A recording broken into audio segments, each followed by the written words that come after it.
살펴보고자 하는 하나님의 말씀은 시편 23편 2절에 좀 초점을 맞춰보고자 합니다. 우리가 지난 시간에 여호와는 나의 목자라는 제목으로 우리 양의 본성에 대해서 좀 살펴봤었죠. 양이 어떠한 동물인가, 우리가 가지고 있는 그 좋은 이미지와는 좀 별개로 굉장히 무능했고 또 고집이 세고 완고했던 이제 그러한 양의 성격들을 지난 시간에 좀 살펴봤었고요. 거기에 비해서 우리 하나님께서 우리의 목자가 되어 주시고 또 자신의 아들을 내어주셔서 세상죄를 지고 가는 어린 양으로 오셔서 우리의 모든 그런 무지하고 어리석고 죄악의 문제를 다 해결해 주셨기 때문에 이제 우리가 그 선한 목자를 모시고 살아가는 그런 양으로서, 복받은 양으로서 살아갈 수 있게 해주신 사실을 우리가 좀 살펴보았습니다. 오늘은 그래서 그 2절 말씀 여기 간단하죠. 그가 나를 푸른 풀밭에 누이시며, 우리 전에는 푸른 초장에 누이시며, 개역에는 그렇게 나왔었죠.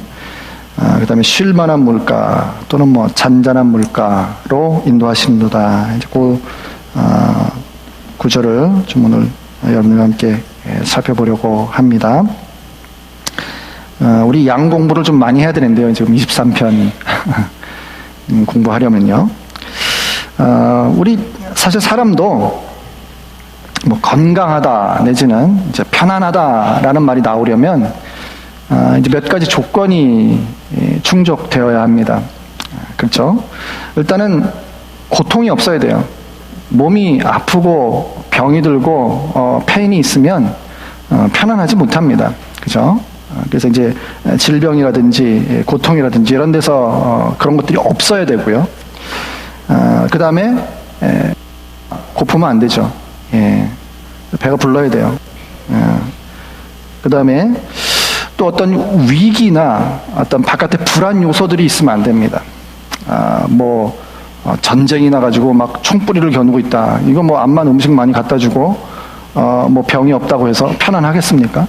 결코 편안하지 않습니다. 이건 불안하고 두려운 상태, 그런 요소들이 없어야 편안한 거예요. 양도 마찬가지입니다. 필립 켈러라는 어떤 실제 목자 생활을 했던 분이 계세요. 그래서 그분이 이제 목사님이시기도 하고, 그런데 자기가 직접 양을 길러봤고 목자로서의 생활을 해봤기 때문에 자신의 그런 경험을 책으로 이렇게 썼습니다. 이제 그분에 의하면 양들이 누워 쉴 수 있는 조건을 4가지 정도로 얘기를 했어요. 한 가지는 우리 사람은 누울 때 이렇게 눕지 않습니까?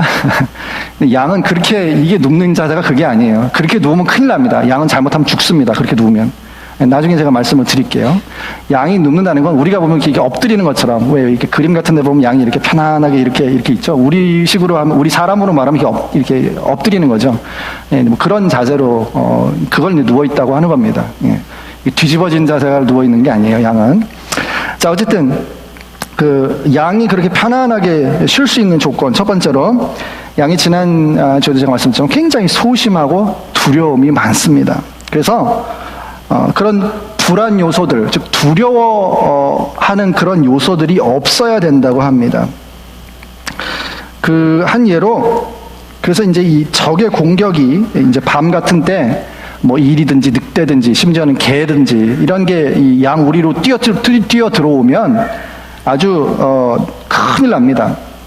양들이 놀라서 일단은요 굉장히 소심하기 때문에 그런 어떤 소리, 심지어는 그런 적이 아니라 아니면 그냥 소리 있죠. 일반적으로 소리에 굉장히 민감하기 때문에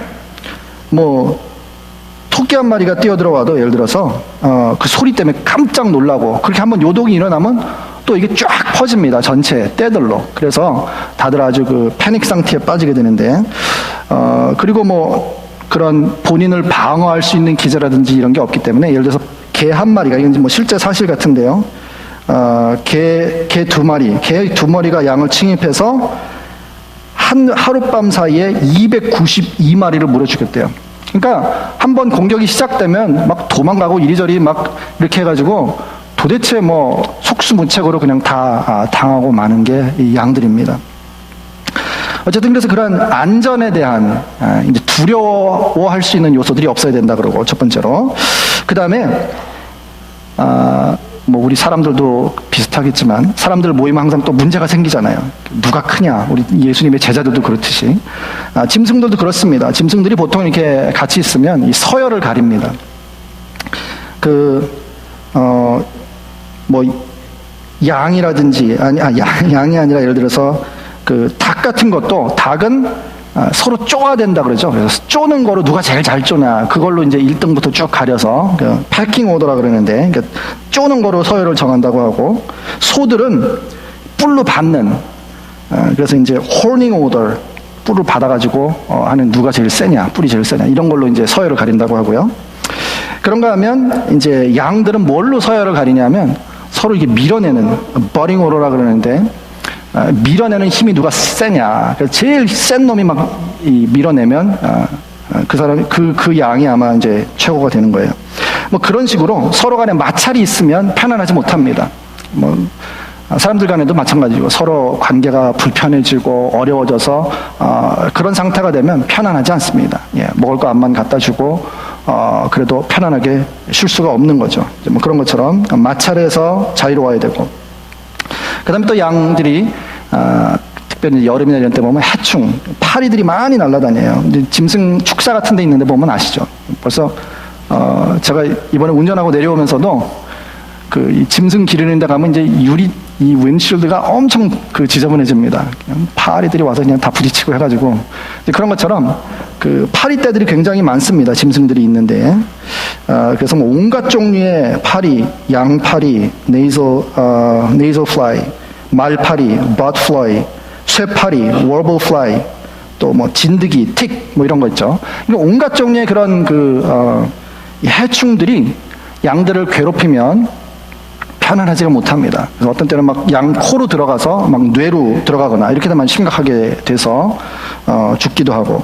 그래서 이러한 해충들로부터 잘 지켜줘야 돼요. 그래서 때때로 목자들이 그런 해충을 쫓는 그런 어떤 이 약품 같은 것들을 발라주기도 하고, 또 그런 것들이 물어뜯어가지고 상처가 나면 거기다가 이제 기름 같은 걸로 치료해주는 이제 그러한 손길도 필요하고요.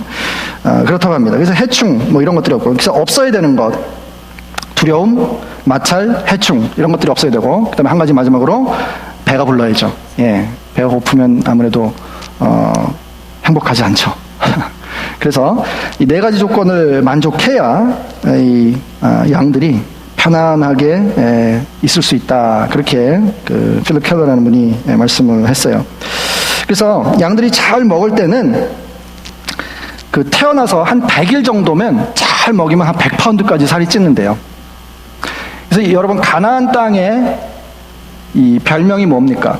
성경에 나오는 젖과 꿀이 흐르는 땅, 그렇게 되어 있죠. 그게 바로 이 유목민들인 이 유대인들이 바로 그렇게 풍성한, 이렇게 양들이 풀을 많이 먹고 살찌게 되면 거기서 이제 우유도 많이 나올 거 아니에요, 그죠? 그래서 이제 그렇게 우유가 풍부하고, 그다음에 꽃이 피고 이제 땅이 비옥하게 되면 거기서 또 이제 벌들이 이제 많이 나와서 꿀이 뭐 흘러는. 그래서 그게 이제 비유적인 표현이 됐는데, 젖과 꿀이 흐른다. 그러니까 땅이 비옥하게 되면 이렇게 목축업도 잘 되고 또 농사도 잘 되고, 거기서 나오는 이제 그러한 것을 비유적으로 젖과 꿀이 흐르는 땅이다, 이렇게 표현을 했다고 합니다. 자, 그게 이제 초장에 대한 건데, 한 가지는 푸른 초장 이렇게 얘기를 하면, 우리가 푸른 초장 또는 풀밭 하면 보통 여러분 컴퓨터 윈도우즈 XP 보면 배경 화면에 이렇게 파란 풀밭, 여러분 아니면 무슨 뭐 잔디 구장 이런 거 생각하시면 아주 그냥 풀빛이 얼마나 좋습니까? 이제 그런 걸 보통 생각을 해요, 우리가. 푸른 풀밭 하니까 아마 그런 대로 이제 양들을 인도해서 먹이지 않았을까. 근데 실제로는 팔레스타인에 가보면 그런 풀밭 없어요. 그런 풀밭이 없고, 그래서 여기는 제가 사정을 잘 모르겠는데, 제가 살던 그 시애틀 지역만 해도 비가 많이 오니까 보통 이제 뭐 가을부터 봄까지는 굉장히 이제 푸르러요. 예, 거기는 굉장히 푸른 건 맞습니다. 근데 이제 여름이 되면 비가 잘 안 오고 마르기 때문에 풀들이 이렇게 햇빛이 막 쪼이는 곳에는 다 죽습니다. 말라서 누렇게 떠요. 그림자가 져 있거나 아니면 그래도 어디 물이 흐르거나 이렇게 되면 그 부분은 이렇게 그 부분은 파랗게 돼 있어요. 이렇게 보면 이제 누런데 조금 이렇게 파란 데가 이렇게 있습니다.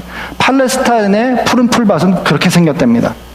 그래서 뭐 전체가 다 푸르게 뭐 완전히 덮여 있는 그런 뭐 잔디 구장 같은 그런 모습은 아니고요.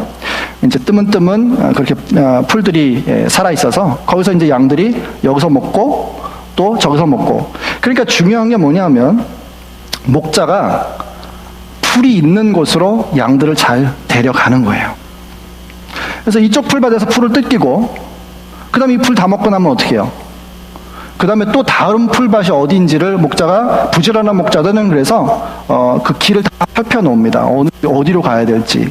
그래서 그것을 다 미리 봐둬서 자 여기 다 먹었으면 그 다음에 양들을 쭉 인도해서 그 다음 풀이 있는 곳으로 인도하고, 또 이 계절별로도 그 이제 여름 같은 때는 먼 여행을 떠난다고 해요. 나중에 제가 이제 또 뒤쪽으로 가면 나올 텐데요. 그래서 양들을 이끌고 먼 여행을 갑니다. 좀 먼 여행을. 그래서 사망의 음침한 골짜기도 문자적으로 실제로 그렇게 가는 거예요. 그래서 먼 여행을 가니까 골짜기도 지나게 되고 강물도 건너게 되고 이렇게 해서 먼 여행을 갑니다. 그럼 왜 힘들게 그렇게 먼 여행을 양들을 이끌고 가느냐? 이제 그러한 이 먼 여행에 더 좋은 풀밭, 비옥한 풀밭들이 있으니까 좀 힘들더라도 양들을 쭉 끌고 가면서 먹이를 계속 먹이면서 가는 거예요. 그래서 풍성한 양식을 잘 먹고 이제 돌아오도록 다시 집으로. 이제 그렇게 하는 게 누구의 잡이에요? 목자의 잡입니다. 그래서 목자가 지난 시간에도 제가 말씀드렸지만 세심하게 그 양들의 아까 해충들이 파리들이 들끓는다든지 아니면 서로 싸우는 거라든지 아니면 또 다른 적들의 침입이 온다든지 이런 모든 것들을 막아주고 또 세심하게 보살펴주고 또 푸른 풀밭으로 인도해주는 이러한 역할을 하는 게 바로 목자의 역할이다라는 것입니다. 자, 그 다음에 이제 두 번째로 우리가 여기, 쉴 만한 물가, 우리 성경에는 그렇게 번역이 되어 있는데요. 아까 필립 켈러라는, 목자의 말에 의하면, 물을 공급받아야 되잖아요. 우리 모두 살아있는 생물들은. 그래서 우리 음식도 먹고 물도 필요한데, 양들이 이 물을 공급받는 소스가 한 3가지가 된다고 합니다. 첫 번째로는 이슬이에요. 혹시 열왕기상 17장에 보면 엘리야가 와서 내 말이 아니면 우로가 있지 아니하리라 그런 말씀을 했어요. 혹시 기억하셨는지 모르겠어요. 자, 거기도 이슬이 나와요. 팔레스타인은 원래 이 사막 같은 지역이라서 물이 그렇게 풍부한 지역은 아닙니다. 일반적으로.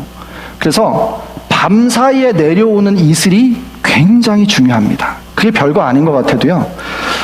그래서 보통 이슬만 충분하게 내려준다면 양들이 따로 물을 안 먹어도 몇 달을 버틸 수 있대요. 그러니까 풀 사이에 있는 그 이슬에 있는 그 물만 잘 먹어도 그 정도로 이슬이 중요합니다.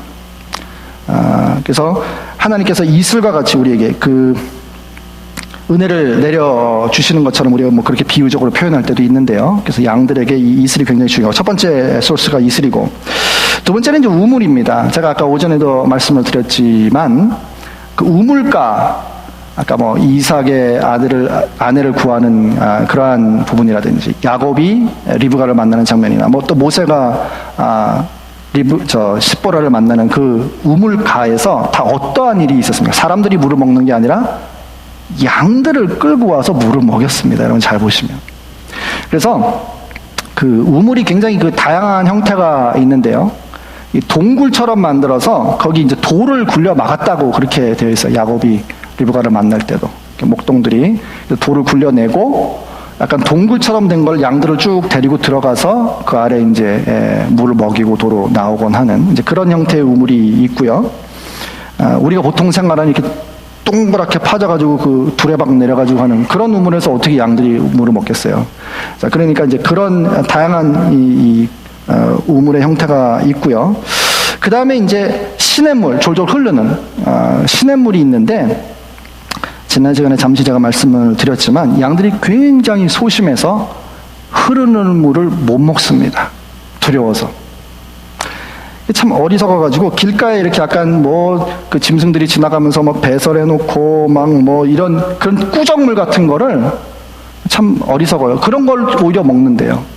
흘러가는 신선한 물은 못 먹고 두려워서 그런 길가에 있는 도랑에 있는 물들 막 이런 그러한 더러운 물들 그런 물들 잘못 먹으면 어떻게 될까요? 거기 병균이나 이런 게 들어있으니까 병이 들어서 죽습니다. 그래서 목자가 그런 물은 못 먹게 해요. 아무 물이나 막 마시면은 안 되잖아요. 그래서 그렇게 해주고 시냇물을 그대로 마실 수는 없기 때문에 그 물 흐르는 소리라든지 이런 것들을 불안해해서 그걸 먹을 수 있으려면 어떻게 돼요? 막아줘야 돼요.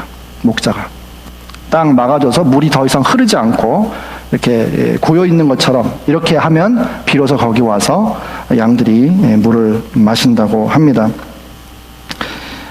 그래서 우리 오늘 그 2절 말씀이 여기 우리나라 말에는 쉴 만한 물가로 번역이 되어 있는데, 사실 영어 성경 번역본들을 보면 여러분들 거기 그 조용한 잔잔한 물가, still water 또는 quiet waters, peaceful waters 이런 식으로 번역을 해놨어요. 이게 왜 그러냐면 흐르는 물이 아니라 이제 막아놨기 때문에 그렇게 소리가 나고 그러지 않고 잔잔하고 출렁이지 않고 소리가 나지 않는 그러한 물을 말합니다.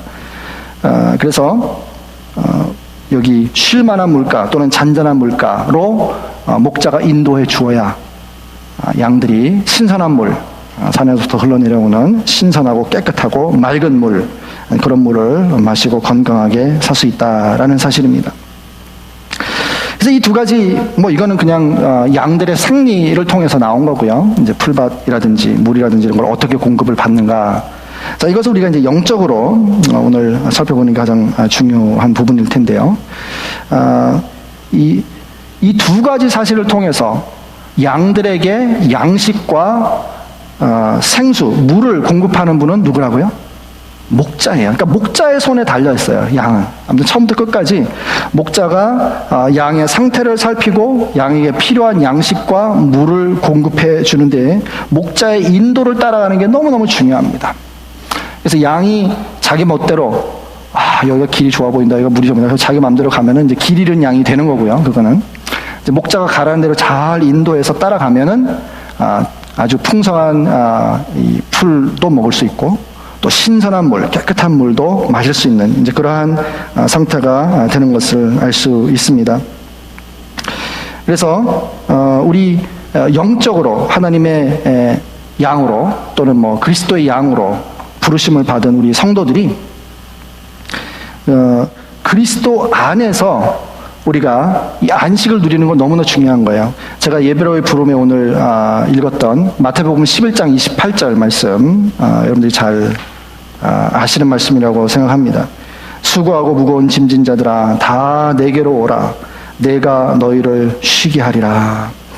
그래서 한 가지 우리가 성경적으로 봤을 때에 두 가지가 조금 비슷한 것 같은데 달라요. 뭐냐면 이 인간 목자들은 양식이 있는 곳으로 또 신선한 물이 있는 곳으로 어떻게 해요? 인도해야 돼요. 그죠? 근데 예수님은, 선한 목자 되시는 예수님은 여기 수고하고 무거운 짐진 자들아 다 내게로 오라, 내가 너희에게 쉴 만한 곳으로 인도하리라, 이렇게 얘기하셨어요. 내가 너희를 쉬게 하리라, 이렇게 말씀하셨죠. 그러니까 성경의 모든 예언들이 예수님이 인도하는 분도 돼요, 사실은. 근데 정말 중요한 예언의 성취는 모두 그리스도 안에서 됐어요. 그래서 그리스도 자신이 쉼을 주시는 분입니다. 그래서 주님이 어디로 인도하시기도 하지만 주님께로 오는 게 참다운 안식이에요. 또 그뿐만 아니라 지금 양식과 물도 역시 마찬가지예요. 좋은 음식이 있는 곳으로, 신선한 물이 있는 곳으로 주님이 인도하시는 거, 그것도 맞지만 더 중요하게는 예수님이 양식이 되어 주십니다. 요한복음 6장 한번 찾아보죠. 요한복음 6장 35절.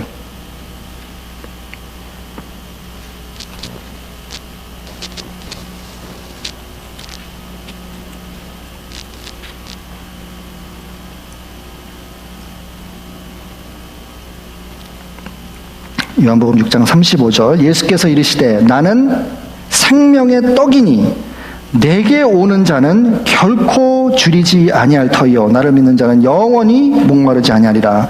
자, 예수님이 여기 내가 떡이다, 나를 먹어라, 그렇게 말씀하고 계십니다. 요한복음 6장 계속 뒷부분에도 나오죠. 53절에도 계속 읽어보면 예수께서 이르시되 내가 진실로 진실로 너희에게 이르노니 인자의 살을 먹지 아니하고 인자의 피를 마시지 아니하면 너희 속에 생명이 없느니라.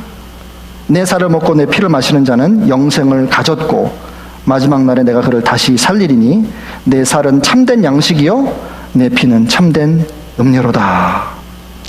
내 살을 먹고 내 피를 마시는 자는 내 안에 거하고 나도 그의 안에 거하나니 살아계신 아버지께서 나를 보내심에 내가 아버지로 말미암아 사는 것 같이 나를 먹는 그 사람도 나로 말미암아 살리라.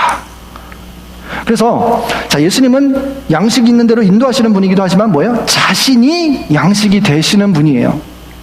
그래서 누구든지 내 살을 먹고, 즉 나를 먹지 않는 사람, 이게 좀 어떻게 보면 유대인들이 그래서 아니 무슨 식인종이야 왜 사람을 먹어 이렇게 생각할지 모르지만 예수님이 이게 굉장히 비유적인 표현이에요. 연합을, 여러분이 우리가 다 그 양식을 먹는 이유는 음식이 먹어서 어떻게 됩니까? 살이 되고 피가 되고 우리가 가끔 그렇게 얘기하죠. 그러니까 우리 먹은 음식이 우리 몸에 유기적으로 다 연합해서 우리에게 양분을 공급함으로 우리가 그렇게 살아가는 거 아닙니까? 그죠? 우리가 마시는 물이 우리 속으로 수분으로 다 흡수가 되어서 뭐 피로도 가고 뭐 어디 근육으로도 가고 뭐 기관으로도 가고 이렇게 해서 우리가 연합하는 거예요. 그런 아주 유기적인 연합을 이제 비유로 사용하시는 거예요, 사실 예수님께서. 그래서 우리가 마치 음식을 먹어서 우리가 그 음식과 연합되어서 그 음식이 우리에게 양분이 되고 우리에게 우리 생존을 유지시켜 주듯이 영적으로 우리에게 찾아오시는 주님, 말씀으로 찾아오는 주님, 말씀을 먹어라. 우리가 때때로 그런 얘기들 많이 하잖아요. 그래서 하나님의 말씀을 잘 먹어야 우리가 영적으로 삽니다. 말씀을 못 먹으면 어떻게 됩니까? 예, 배도 고프고, 그 다음에 몸이 점점 기운이 빠지고, 그 다음에 면역이 약해지니까 어떻게 돼요? 예, 병에 듭니다. 예, 균이나 무슨 이런 질병의 공격에 아주 취약하게 되고요. 그렇게 해서 그래도 계속 안 먹으면 어떻게 될까요? 죽는 거죠. 그래서 이 양식이 하는 역할이 우리에게 얼마나 중요한지 몰라요. 뭐 안 먹고 살 수 있는 사람 세상에 한 사람도 없잖아요. 그래서 영적으로도 잘 먹어야 합니다. 신앙생활을 잘 한다는 것은 누가 잘하는 사람입니까? 잘 먹는 사람이 잘하는 거예요. 어른들이 그러시잖아요, 옛날에. 먹는 장사 못 당한다고. 보약을 아무리 먹고 뭐 좋다는 건 많이 먹어도 정기적으로 밥을 잘 못 먹고 식습관이 안 좋고 그러면 건강을 유지하기 어렵죠. 똑같습니다. 그래서 영적으로도 이 양식을 잘 먹어야 합니다. 이 양식을 잘 먹는다는 것은 하나님의 말씀을 잘 받는 거예요. 그래서 말씀 안에서 우리가 오전에도 봤지만 인격적으로 찾아오시는 주님을 만나는 게 중요해요. 그래서 그냥 우리 성경의 메시지는 그냥 착하게 살아라, 선하게 살아라가 아니에요, 사실은. 우리의 모든, 뭐 성경 공부든, 뭐 설교든, 뭐 어떤 것이든지 간에 결론이 그렇게만 끝나버리면 안 됩니다. 뭐 그렇다고 해서 그러면 뭐 악하게 살아라, 그런 얘기를 하는 건 아니고요. 물론 선하게 살아야죠. 근데 우리 기독교가 그냥, 착하게 살아라, 권선징악, 착하게 살면 복받고, 죄를 짓고 악을 행하면 벌 받는다. 그냥 그걸로 끝나버리면 일반 종교하고 다를 게 뭐가 있습니까? 다를 게 없어요. 그래서 기독교의 메시지는 예수 그리스도를 통해서 구원을 얻는 것입니다. 구원을 어떻게 얻는가? 말씀을 통해서 그리스도를 만나는 거예요. 여러분이 그냥 뭐 공부를 할 때 사실 우리가 책을 읽는 거 하고요. 참 재미없죠? 그러면은. 예. 아무리 열심히 눈을 부릅뜨고 읽어도 졸음도 오고 지겹기도 하고 재미도 없고, 근데 그런 게 그냥 공부를 하려고 읽는 거고요. 연애 편지가 왔다고 생각해 보세요. 공부할 때 글자를 읽는 거하고 여러분이 사랑하는 사람에게 메시지가 왔다라고 하는 때 그걸 읽는 거하고 같을까요? 틀릴까요? 다를까요? 물론 다르죠. 그러니까 성경을 읽을 때 그렇게 읽어야 되는 거예요. 이거 사랑하는 사람이 보낸 메시지구나. 그러니까 인격, 그러니까 행간을 읽는 거예요. 한마디, 한 줄 한 줄, 한 단어 한 단어를 읽으면서 이걸 쓸 때 나 사랑하는 사람이 어떻게 뭐 생각했겠구나, 어떻게 느꼈겠구나, 어떤 상황에 있구나, 뭐 이런 것들이 막 누가 얘기를 안 해줘도 다 막 떠오르고 생각이 되고, 그게 인격적으로 받아들이는 거예요, 여러분. 그냥 누구 남의 얘기가 아니라. 이제 그렇게 하나님께서 우리에게 말씀하신 이 말씀이, 물론 하나의 비유입니다. 제가 지금 말씀드린 거는. 그렇게 하나의 우리가 무슨 법을 지켜라 뭐 이렇게 하는 그런 뭐 해야 되는 사항들, 이거 안 하면 벌 받는다 뭐 이런 어떤 규율적이고 율법적인 어떤 그러한 말씀보다는, 그러한 틀로 성경을 바라보기보다는 하나님께서 우리를 사랑하셔서 우리에게 구원의 길을 베풀어 주시는데, 정말 말씀이 육신이 되어 우리 가운데 거하시는 그 인격으로 찾아오신 주님을 이 말씀을 통해서 만나는 것, 그게 참으로 우리가 말씀을 먹는 겁니다. 그게 양식을 먹는 거예요. 그게 푸른 초장 가운데 양들이 풀을 먹고 배부르듯이 우리가 말씀을 통해서 양식을 공급받고 그리스도를 먹고 그리스도를 만나고 그리스도를 통해서 우리가 그의 사랑과 은혜를 체험하게 될 때, 이 세상의 그 어떠한 맛있는 음식, 이 세상의 그 어떠한 좋다는 것 부럽지 않습니다. 그게 바로 이 참다운 영적인 양식을 먹은 사람들의 공통된 체험인 것입니다. 여기 이제 요한복음 6장에도 나오지만 7장에 다시 한번 예수님이 말씀을 하십니다. 요한복음 7장 37절 말씀이죠. 명절 끝날 곧 큰 날에 예수께서 서서 외쳐 이르시되 누구든지 목마르거든 내게로 와서 마시라. 나를 믿는 자는 성경의 이름과 같이 그 배에서 생수의 강이 흘러나오리라. 그래서 이 신선한 물, 생수는 물론 예수님이 목자가 되어서 우리를 인도하시기도 하지만 예수님께서 공급하십니다. 우리 오전에 사마리아 여인에 관해서도 예수님이 말씀하셨던 게 바로 그 생수 아닙니까? 생수를 공급하시는 분이 바로 주님이시고, 또한 생수 되시는 분이 예수님이십니다. 그래서 인생의 목마름, 갈증, 어떻게 하면 내가 좀 인생에 행복하고 좀 의미 있고 만족스럽게 살 수 있을까? 사람들이 그 목마름이 있어요. 사마리아 여인도 그러한 사람 중에 한 사람이었습니다. 그래서 정말 좋은 남편을 만나서 가정을 이루면 내가 정말 행복하게 만족스럽게 살 수 있을 것 같아서, 그래서 남편을 5번이나 찾은 거예요. 근데 5번을 찾았는데 다 실패하고 6번째는 남편도 아닌 사람과 동거를 하고 있는, 자, 이러한 이 목마른 인생, 어디 가서도 그 목마름을 해결받지 못하는 그런 인생이 주님께 와서 이가 바로 그리스도가 아니냐 하고 물동이 다 내던지고 동네로 들어가서 내가 메시아를 만났다라고 증거하는, 자, 그러한 변화가 이 여인의 삶 속에 일어났습니다. 그래서 우리 성도들이 예수 그리스도를 통해서 이렇게 양식과 생수를 공급받는 그러한 삶이 바로 이 푸른 초장과 쉴만한 물가 또는 잔잔한 물가로 인도함을 받는 것입니다. 자, 그렇게 될 때 비로소 어떻게 됩니까? 우리 심령 가운데 평안이 찾아옵니다. 안식이 찾아옵니다. 아까 마태복음 11장으로 다시 가서 수고하고 무거운 짐진 자들아 다 내게로 오라. 내가 너희를 쉬게 하리라. 믿는 사람들도 하나님 돈 주세요, 돈 주세요. 그래가지고 돈이 자기를 쉬게 할 거로 생각해요. 아니면 또 다른 뭐가 자기가 쉬게? 아니요. 누가 쉬게 합니까? 참다운 안식은 누가 준다고요? 예수님밖에 주실 수 없어요. 예.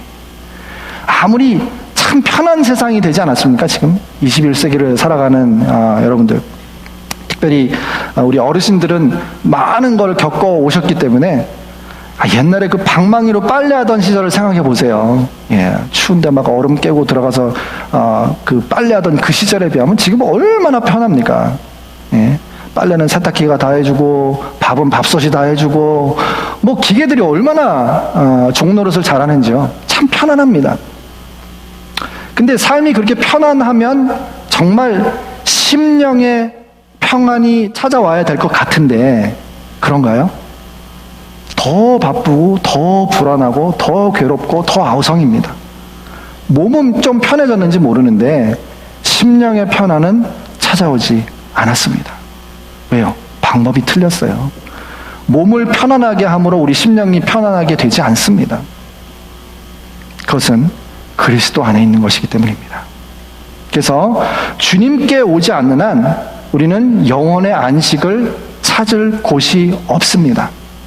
그게 진리예요. 아우구스티누스라고 하는 기독교 역사상 아주 중요한 인물이죠. 그분도 워낙 똑똑한 분이고 또 방황을 많이 했어요. 젊은 시절에. 그래서 만이교라는 그런 이교에도 빠져봤고 또 좀 방탕하게 결혼도 안 하고 또 사상자까지 낳을 정도로 그런 삶을 살았어요. 왜 그랬을까요? 만족함이 없어서 그런 거예요. 속 안에 갈증이 있어서 그런 거예요. 내가 좀 이렇게 해보면, 내 욕구를 좀 채워보면, 살아가 보면 좀 이렇게 하면 좀 만족이 있을까? 이렇게 하면 좀 안식이 있을까? 이런 갈증이 있었기 때문에 그랬을 거라고 믿습니다. 근데 그렇게 다 방황을 하고 나서, 물론 어머니 모니카의 기도의 응답이지만 나중에 한 고백이 무엇입니까? 우리의 마음은 그리스도 안에 들어올 때까지 참다운 안식을 발견할 수 없었습니다. 라는 고백이에요. 그러니까 참다운 안식은 그리스도를 만난 사람만이 할 수 있는 고백이에요. 그게 참다운 평강입니다. 샬롬이라는 말 여러분 들어보셨죠? 이 히브리 말인데 그게 바로 예수님이 주시는 평강이에요. 아까 마태복음 11장 28절에 나오는 내가 너희를 쉬게 하리라, 그겁니다. 그래서 요한복음 14장이나 이런 데에 보면은 예수님께서 내가 너희에게 평강을 준다, 내 평안을 준다, 그런 말씀하셨어요. 누구 거라고요? 그게 원래 예수님 거예요. 예수님이 그 평안을 주셔서 빼앗을 자가 없다 그랬어요. 세상에.